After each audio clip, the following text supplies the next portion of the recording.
All right, everybody. It is Ben with Red Barn, and today, if you clicked on the thumbnail, you were wanting to know how to make a cookie table because that is a big struggle for a lot of people. Building live edge furniture is a real big popular thing to do right now. A lot of people try and doing it, and a lot of people are doing it wrong. So, not to rage bait you, but the reality of it is most people are doing it wrong. People who are very talented woodworkers are doing live edge work wrong because live edge work is different than regular dimensional cabinetry work, table work, whatever it might be. There are special things you have to take in consideration when you're building live edge pieces. I unfortunately have learned the hard way over the course of the years. And through the experience of doing these things, same as with the epoxy work, I learned the hard way doing epoxy, and I teach people the right way to do it. Let's teach you the right way to do cookie tables so this sort of stuff doesn't happen to your piece. Now, that being said, I want to get it out of the way because I'm sure those people who I rage baited about 30 seconds ago are saying that I really screwed this table up. Well, I'm going to be honest with you. I did not make this table. This table was made by a classic furniture builder who was doing something for our customer. They're a great builder. They make great classical furniture. Let's before we get into how to fix it, let's get into why it did what it did.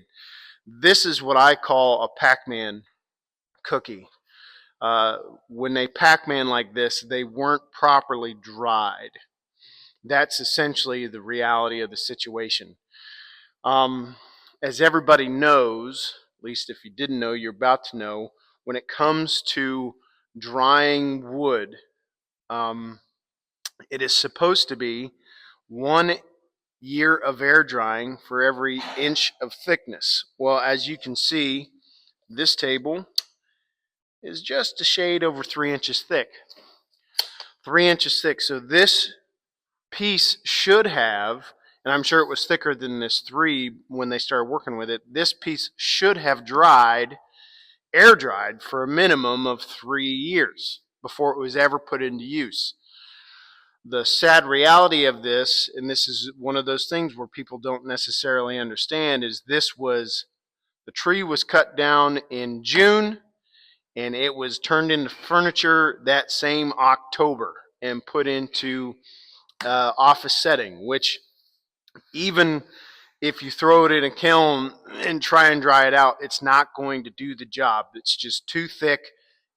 Even when you do everything right with big, thick pieces like this, you wait 3 years, you air dry it, then you finish it off in an electric controlled kiln, computer controlled kiln that manages the moisture levels. You're still going to, in this core, you're still going to have moisture. It's just the reality of the situation we're dealing with.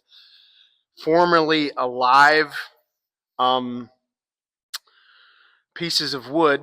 These used to be living organisms, and there's a lot of things in there that you just can't get it dry all the way because the moisture just won't come out. So in this particular case, they didn't even come close to waiting long enough. Now, the customer gave it to me, and I have been sitting on this thing for 6 months. It's been drying for 6 months. I did not want to detach it from the base just because that's the base it's going back onto, so we wanted it to maintain as much as possible. But you can see, since I got it, this crack has increased by 5/8 of an inch. It was much smaller. The crack has maintained through. I can get my hand in there, and it's now all the way across. And the only thing holding this thing together, this little bit right here, and then the epoxy right in here. That's the only thing holding this together. I'm assuming the base is too. I think personally that this might come apart once I remove the base from it. The other thing that's worth pointing out is that the person that made this also used classic polyurethane as a finish. And if you've watched my epoxy videos or you've taken my epoxy class, you know that classic polyurethane and epoxy they're not compatible. They don't jive. They don't play well together is the way I like to say it. And you can see that here in a couple spots where the polyurethane has pulled up off of the epoxy. This table's not even a year old. And all sorts of problems all over the place where the polyurethane is separating from the places where the epoxy was laid. So there's a number of problems with this one. The other thing that I also noticed, and you might not be able to see in the video, is this is already out of level. This right here, this bit right here, there's a lip there, and there's a lip here, and there's a lip here where it's separating out. So the first thing we're going to do is take this off of this base, this very interesting base that they stuck on it to try and keep it together, because I'm told this is the second base they had on it. They initially started with like pin legs, and they put this base on it after it started to crack initially. It's a beautiful piece of wood. I believe it's northern red oak. But so we're going to remove the base, and then we're going to put this onto the CNC machine to level this thing out. I might actually let it sit for a day to see what sort of movement happens after I remove the base. But then it will be put onto the CNC machine. I'm going to level it. That also means that this beautiful logo that they burned in is going to be removed. We'll take that off. Once it gets leveled out, then we'll move it over to the epoxy sheet. I'm going to caulk this thing down. We're going to build some faux walls. I might actually, we'll see how this comes apart. I have to clean out all the bad epoxy. All this epoxy has to come out. All these loose pieces have to come out. All that has to happen before this can start to be reconstructed. So the main tools that we're going to be using in this process is the CNC machine over there. We use our CNC to level everything. We'll also be using the large sander over there. But to clean this thing up, we're going to go super simple with just carving knives and chisels to remove all this stuff and get all this bad out of there and fix this issue. Like I said, I'm not saying anything negative about the person that made this table. They just didn't know what they were doing. They're a very talented, classic woodworker. They make classic furniture, shaker style, things like that. But live edge is vastly different from classic shaker or craftsman or whatever you might be making. Live edge pieces are a whole nother animal. And even when you do everything right, you can still have issues. So when you do nothing right, you have major issues. So let's get into the process.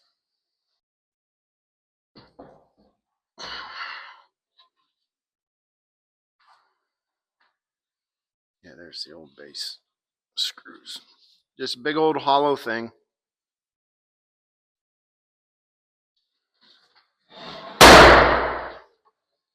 Oopsie.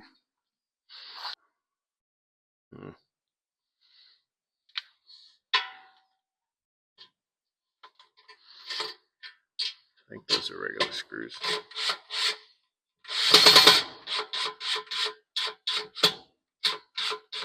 That's always fun when it just spins.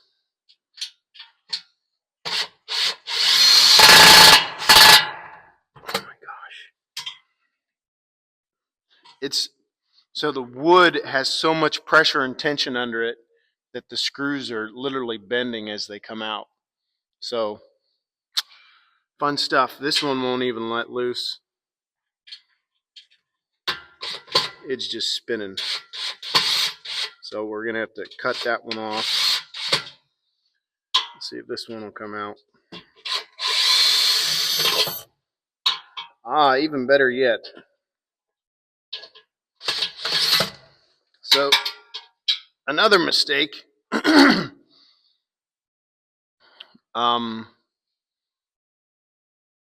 It's a coarse threaded screw into hardwood. So hardwood, this sort of screw is supposed to go into like plywood or pine. So they didn't use the right screw here, and that's another issue that that we're seeing already. But like the fact that they use this screw and this other one won't come out really tells me some issues. They either it got snapped off from the pressure of the table moving, or just simply like if you look in here, you can see I unscrewed it and the hole is already moved a quarter of an inch. Where's that? There it is, right here. I unscrewed it and it already moved a quarter to 3/8 of an inch from the pressure. So this table's under significant amount of pressure. As we take this base off, it just might tear itself apart. I'm definitely going to let it sit for at least a day or two before I do anything else with it after I take this base off to see just how much it moves itself. Okay? Yeah, the screws won't even come out. The whole table's moving. The base is moving as I remove them. Under tons and tons of pressure. Ouch.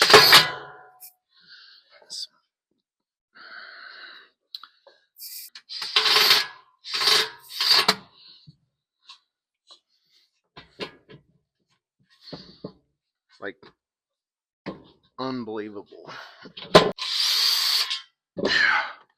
It did. It broke. Screw broke off. The screw snapped off from the pressure that this table was under. So that screw broke off laterally from the amount of pressure. To snap off a screw like that laterally, that takes a significant amount of force. That you're supposed to do when you're doing this with live edge pieces so they can breathe is you put in you attach them in a way that they can float. The base can float a little bit and the piece can breathe and move, because at the end of the day, normal classic furniture is a bunch of pieces glued together, a bunch of smaller pieces glued together. If you've seen any Amish made furniture, it's all a bunch of strips of wood glued back together, and those strips don't move as much as large single pieces of wood. Large single pieces of wood have incredible movement to them, and that's why you have to take different steps when you're working with live edge. You can't build them as classic furniture. You can't build them the same as classical furniture. You just can't. A lot of people try to. I used to try to, and I would have all sorts of problems. And I've learned this over the years, that you have to put in like floating joints. You have to put in substructure, metal metal brackets that have slots that everything can move around in. You just can't pin the base down and try and hold the wood in place. So we got the base removed. Get this out of the way.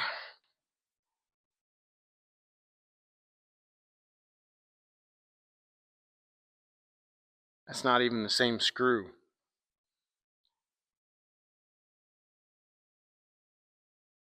This screw came out from over here. This is another one that broke off and fell out. So 2 screws broke on this thing. That might be from the original base.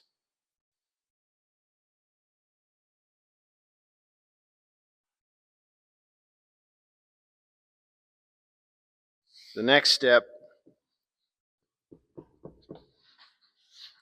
is I'm going to start cleaning up some of these loose spots.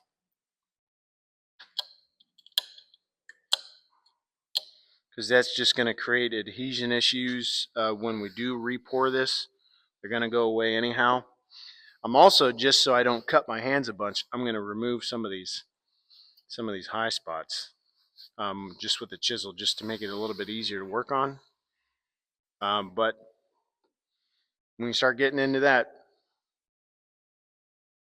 enjoy the collage of what's about to happen.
So, real quick, we're removing this stuff that's already loose and splintered off for two reasons. Number one, they're weak spots that if you don't take them out, they're just going to cause problems in the future. Number two, it's going to make for a better adhesion with the epoxy when we go to do the pour. It's going to reduce the amount of micro bubbling that happens. It's going to make for a cleaner joint. The one key thing to remember when you're doing this is don't seal these edges. Don't seal these edges with anything. I know that's the number one mistake that I see happening on YouTube. Number one, YouTube and Instagram is people sealing their edges. And when you seal this with a polyurethane or a wax or anything like that, you are just creating a barrier for the epoxy not to adhere to the wood. Your bond is only as good as the bond to the polyurethane. And if you haven't heard me say it already, polyurethane and epoxy don't mesh. They don't play well. They don't adhere. They don't. I know that there's guys on there going, that's not true. I do it all the time. You do it wrong all the time. You're going to have problems. You're going to have problems. You're going to have problems. You're going to have problems. It's just the reality of it. Just because it looks good when you first put it together doesn't mean it's going to look good in 5 years. End of story. I know that everybody gets all butt hurt when they get corrected on this thing, but that is the reality of the situation. If you're sealing your joints with polyurethane, or if you're sealing your pieces with polyurethane in any way, shape, or form before you pour epoxy, you're going to have catastrophic failure. There's no way around it. Putting something in the way of the wood and the epoxy having their chemical bond is just stupid. I'm sorry. That is rage bait, but it's reality.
This is where it stops being easy.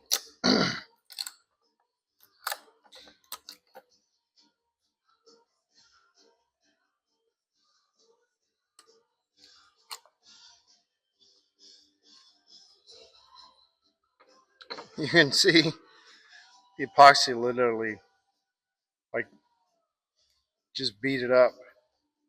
It's almost like they tried to pour more in after it had cracked initially. Jeez Louise.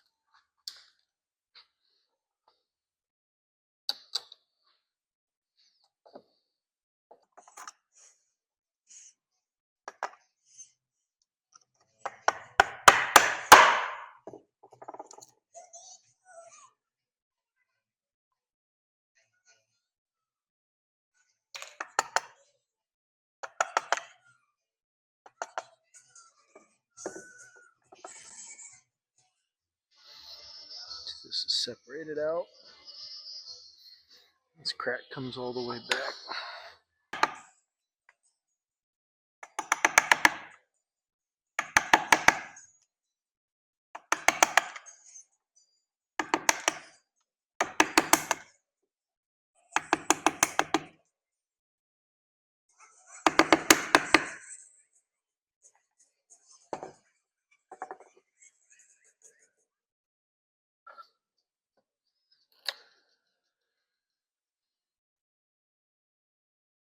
Epoxy shouldn't break that easy.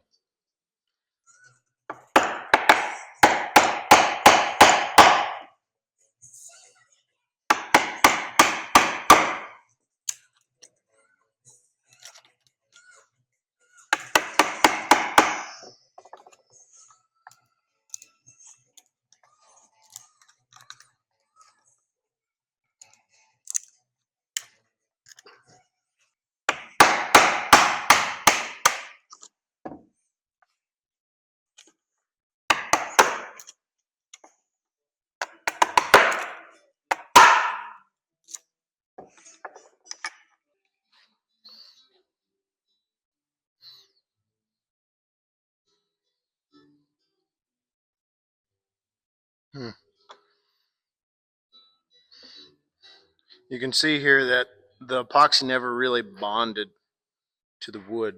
Like that just looks like a regular finish. It never bonded to the opposite side of the crack. So my guess is that they used a very low quality epoxy. That's why I only use Ecopoxy, because it's the highest quality. You get what you pay for. I always tell people when we're doing the classes, the epoxy that you get at Home Depot or Lowe's, um, it's like buying a Hyundai and getting the Ecopoxy from Ecopoxy directly, or if you're here local, you can buy it at Hartville Hardware. You get Ecopoxy and it's like buying a Ferrari. There's a big difference. You want the Ferrari when you're doing stuff like this. It's worth the money, because then you don't have to come back and pay a guy like me to fix this, or you don't have to um, deal with this sort of stuff. Or the best thing to do is to hire a professional to do it, and you don't have to deal with it at all. So let's keep taking this apart. All sorts of issues. It just poured more in. Yep.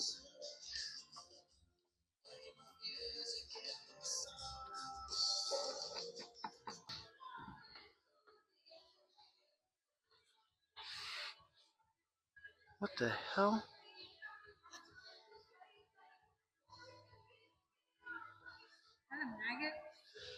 No, it's a piece of. It must have been from the grand opening decorations. A maggot. A maggot. Come on, kid. If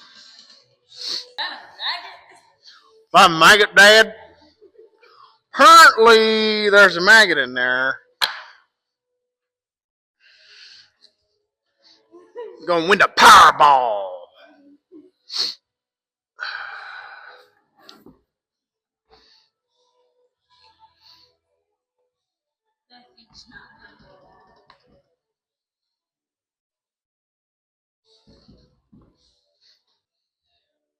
I've never had ecopoxy chip away that easy, like ever,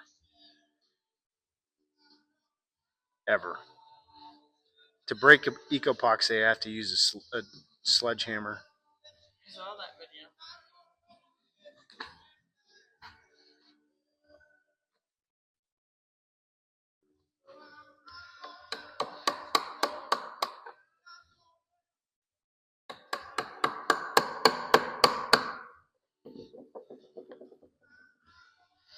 All right, as you've seen, I've been cleaning out these edges and stuff, but I wanted to stop real quick because upon further assessment of this piece, um, the epoxy just is not adhered at all. And to be able to fix this properly, I got to get all the old epoxy out of here. And this crack right here, you can see it's pretty significant. You know, if I put a tape measure on it, it's just under 2 inches. At its widest point, it's 2. Comes down here, it's big enough I can stick my hand all the way in there. I got some big paws. Not a small person. So considering that I can fit my hand down in there, and you start looking across this piece, all this epoxy has to come out. This is fully cracked here. This is fully cracked up to this point. This is fully cracked up to right here where there's only about 3/4 of an inch still holding on. So I think the appropriate way to properly fix this is to break this thing in half. That way I can get all the old bad epoxy out of here. You can see where they tried to fix it multiple times. And as we've been removing, there's been drips down in here where the epoxy's literally adhered to nothing.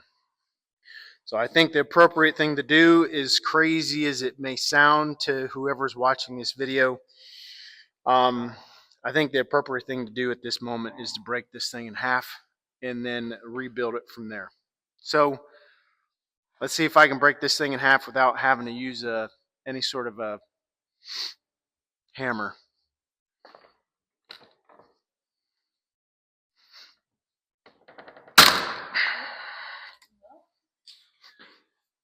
That was pretty easy.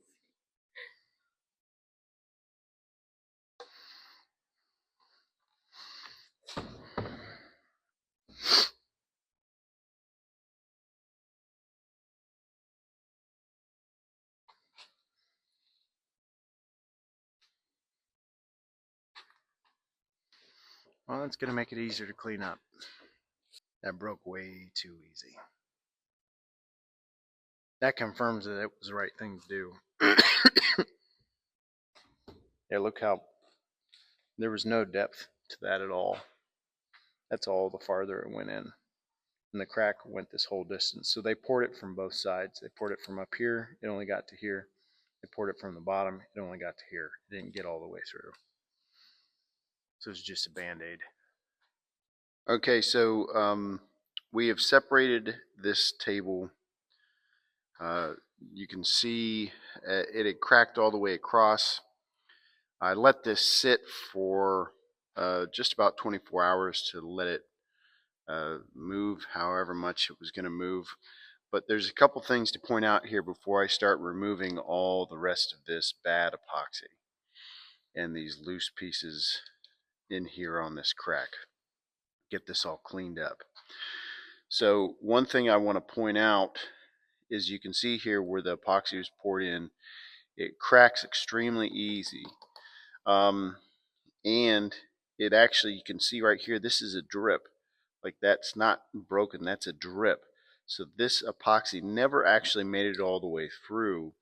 So this was poured from both sides. So the first pour came in on this side, and then the second pour came in on this side, and they never touched. So this was never actually closed off or sealed off.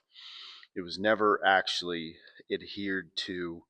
You got loose, like there's loose dirt here. You see it just coming off real easy. That's because this was started before the wood even had an opportunity to dry. Like I said, tree was cut down in like June or July, and They tried to turn this into a table by the following October, so less than just a few months. And we're just about a year from when this tree got cut down. So it's still, got a long way to go, but they really need this. So I'm going to get this all cleaned up, clean off all the bad stuff, deal with all these things here. And same thing on this other one. You have the same issues, like the epoxy didn't get through. In the spots where it did, like it didn't penetrate for a number of reasons. You can also see up here, polyurethanes peeling off. Is just,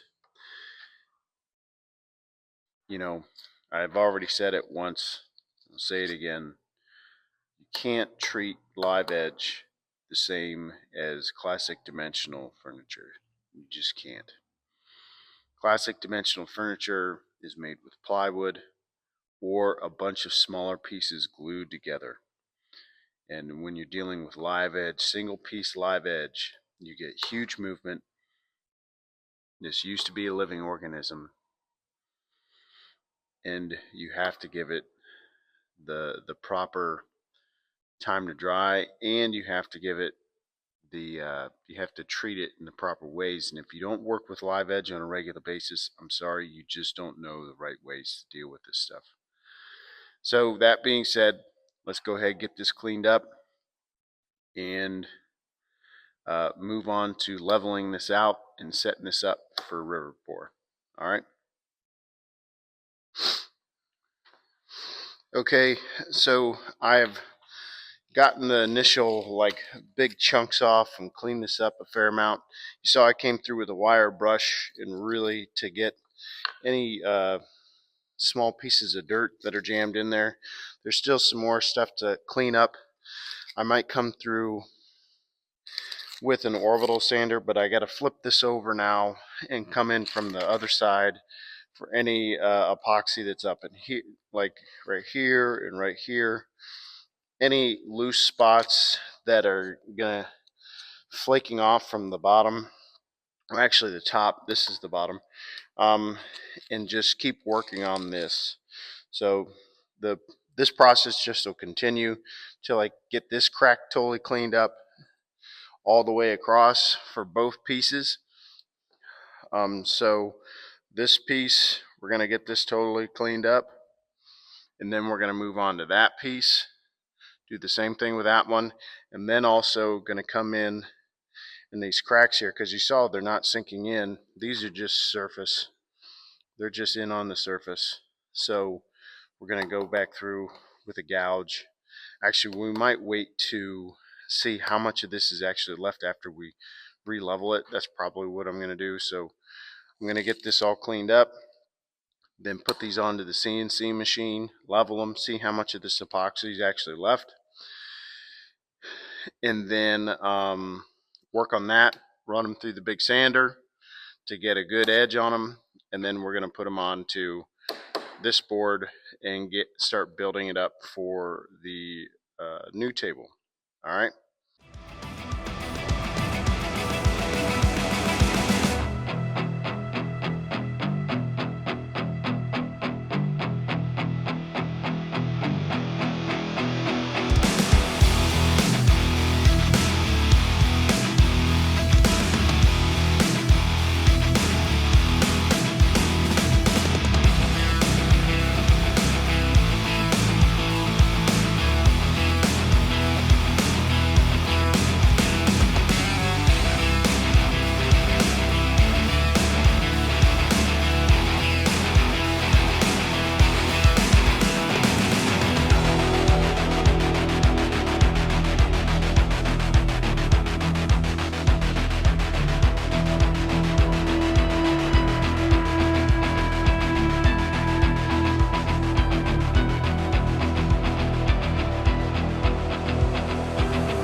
All right, everybody.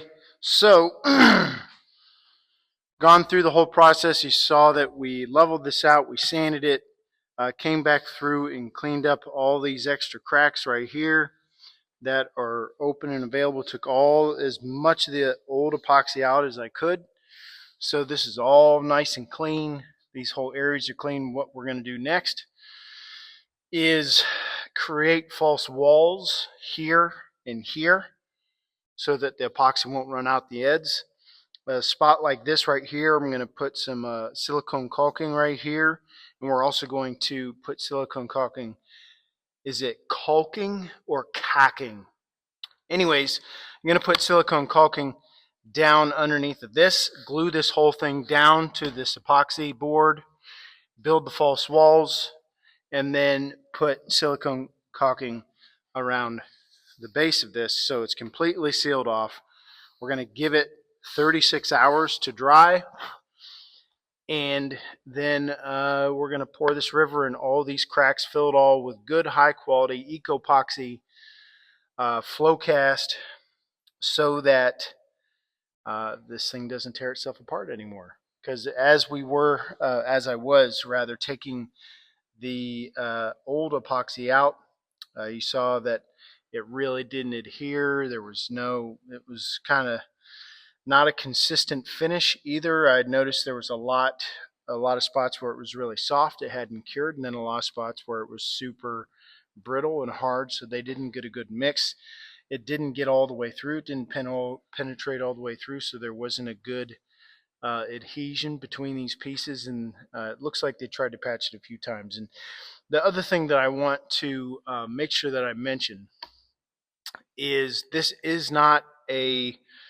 doesn't reflect on the customer in any way, shape, or form. It's not an indictment of them. They just trusted somebody, and that person thought they were doing the right thing. They assumed that doing epoxy work on live edge pieces was really easy. And contrary to popular belief out there on the internet, it is not very easy. Epoxy is actually a very difficult substrate to work with, and then you add into it the live edge portion of things, and it gets pretty difficult. A lot of people like to assume that it's very, very easy, but at the end of the day, it is not. And for your classic woodworkers, I respect everything you do, and I know that what you do is very difficult.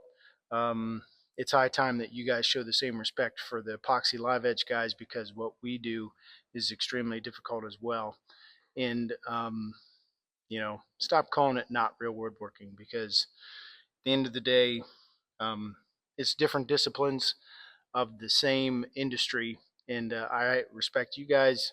I would appreciate the respect back.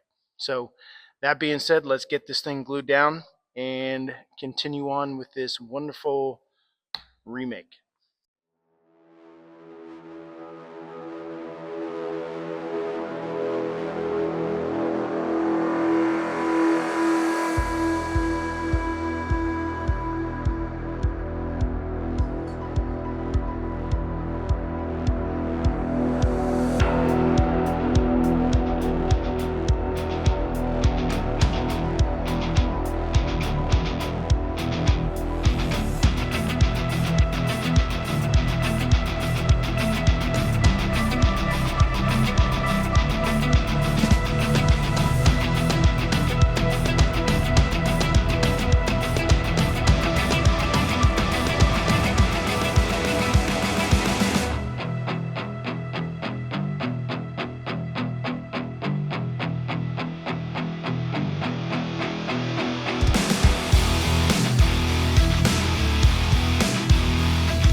So what we're doing is creating a false wall here, a false edge. So I wrap this piece of 1/4 inch in epoxy tape, and now I'm going to attach it to the cookies.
Now we're all sealed off. Once this dries up, give it about 24 to 36 hours, and then we're going to pour epoxy.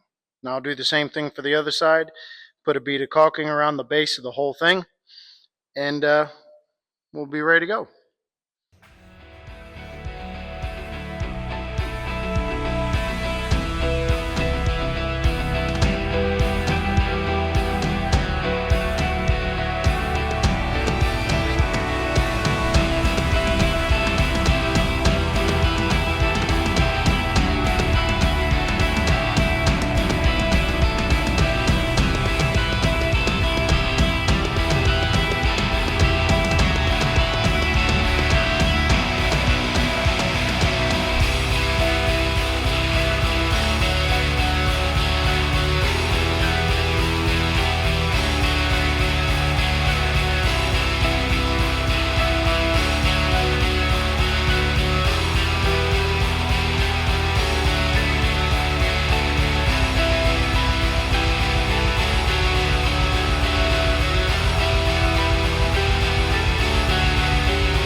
All right, so see this morning the epoxy, it's all been filled in.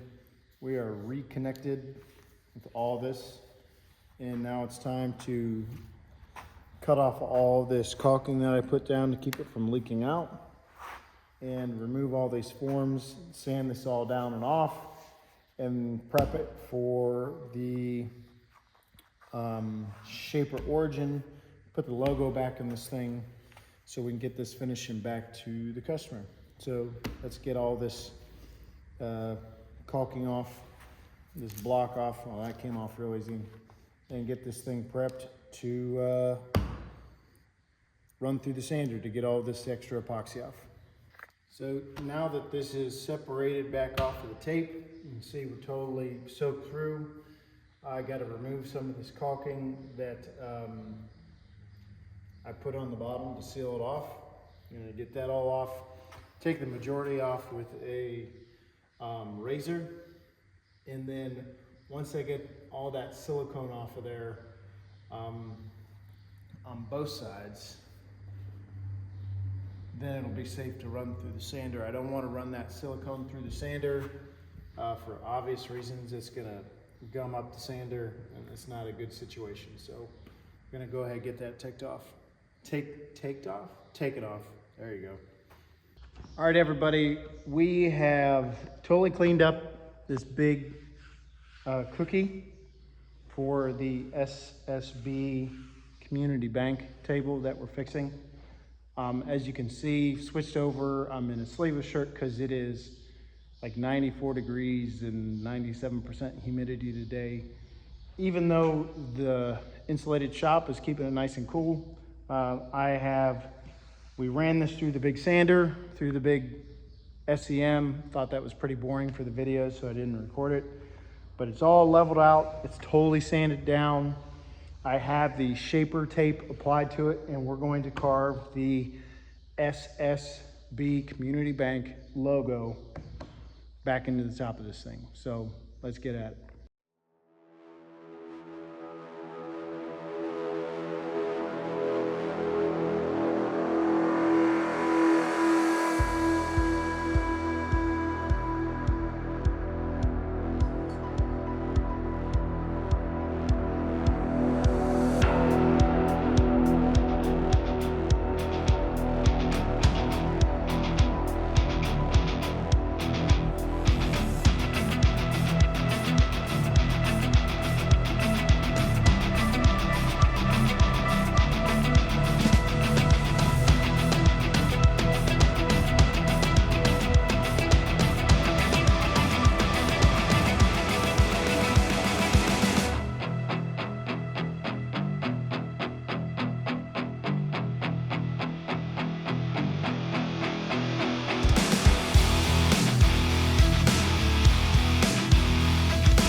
All right, everybody. So you've been watching through this whole video of how we started this out, taking it from what it was with big cracks and all sorts of stuff and actually breaking apart to where it is now. I've wiped off the excess Odie's oil.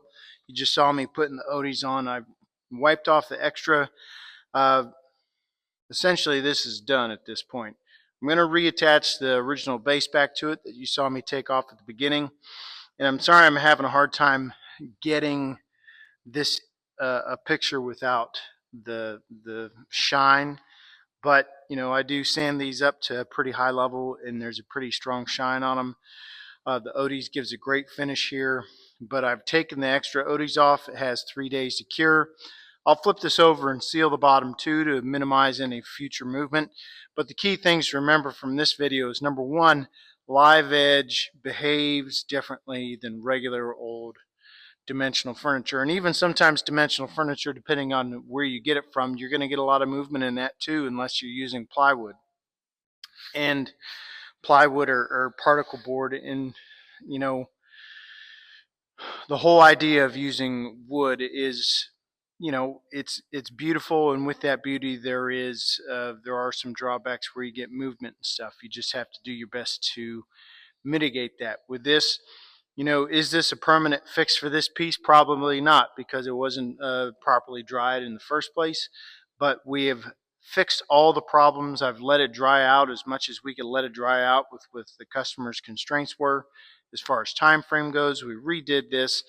The old logo had been lasered in. This one is epoxied in, as you saw in the video. It's all in the color of the bank itself, and then filled all the cracks and fixed this piece to the highest level possible with the constraints that of